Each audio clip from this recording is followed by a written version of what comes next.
పరిచర్య చేస్తూ అక్కోళ్ళు స్టార్టింగ్లో వచ్చినప్పుడు అయ్యగారు మేము మిమ్మల్ని పోషించడం మీరు రావద్దు అన్నారు. వాళ్ళతో ఒకటే ఇప్పటికీ అప్పుడు కూడా ఒకటే మాట చెబుతున్నారు, మీరు మందిరానికి వస్తే చాలు కానీ మీ డబ్బులతో నాకు పని లేదు. దేవునికి స్తోత్రం కలుగును గాక. నా దేవుడు ఎటు నుండైనా నన్ను నడిపించుకుంటాడు, ఎటు నుండైనా నన్ను బ్రతికించుకుంటాడు. దేవునికి స్తోత్రం కలుగును గాక.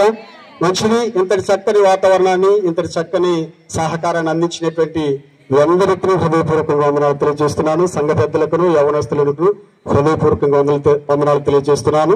చివరి ప్రార్థన ఆశీర్వాదాలతో ఈ కూడికను ముగించేసుకుందాం. అందరం లేచి నిలబడదాం. చివరి ప్రార్థన ఆశీర్వాదాలతో ఈ కూడికను ముగించేసుకుందాం. చిన్న ప్రార్థన క్లుప్తంగా మన మధ్యలో పాలిపోయి బ్రదరు ఉన్నారు, క్షమించండి, దానిల గారు ఇప్పుడే మాకు పరిచయం.